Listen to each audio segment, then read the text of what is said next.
L'exode des étudiants et des jeunes diplômés polynésiens vers des territoires anglo-saxons, c'est une réalité. Dans certains pays comme le Canada, les besoins concernent toutes les professions et pour les Tahitiens, il y a forcément des opportunités.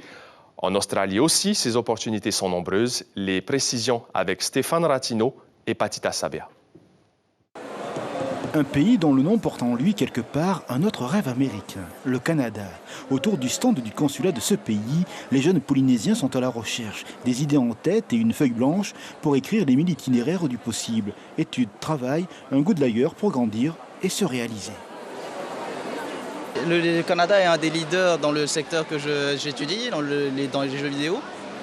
Et du coup, je voudrais finir mes études là-bas pour être sûr d'être bien compatible avec le marché du travail là-bas. Et aussi, apparemment, ça nous donne directement 3 ans, voire 5 ans de permis de travail directement après les études. C'est plutôt pour me renseigner parce que j'aimerais y savoir davantage pour peut-être y travailler plus tard. C'est un pays qui te fait rêver ? Oui. Plus de 30 millions d'habitants, une immensité géographique et un besoin de main-d'œuvre. Chaque année, des dizaines de Polynésiens partent pour ce pays d'en haut. Au départ des études, mais souvent la vie y prend racine parce que là-bas, les opportunités sont réelles. J'ai émigré au Canada en 2009.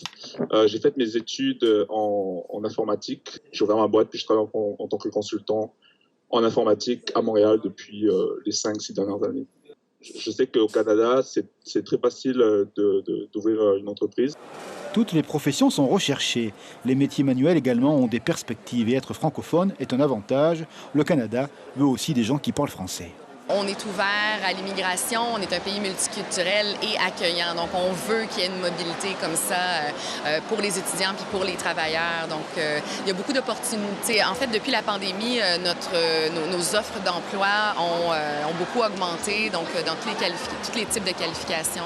Ailleurs aussi, la pandémie a bousculé les réalités migratoires. L'Australie également est sur le marché pour attirer des professionnels. L'Australie recherche énormément de monde en ce moment. Canada, c'est la même chose. Donc on a quand même des parcours d'études qui permettent à nos étudiants de pouvoir rester par la suite. Là, on a des étudiants qui sont venus pour faire des filières techniques comme soudeur, plombier, électricien et qui ont déjà obtenu des contrats pour pouvoir rester en Australie. Le monde est désormais plus ouvert. Culturellement, la jeunesse du Fénois, avec audace, est prête à le découvrir. L'information en continu sur Polynésie la première, Internet et réseaux sociaux.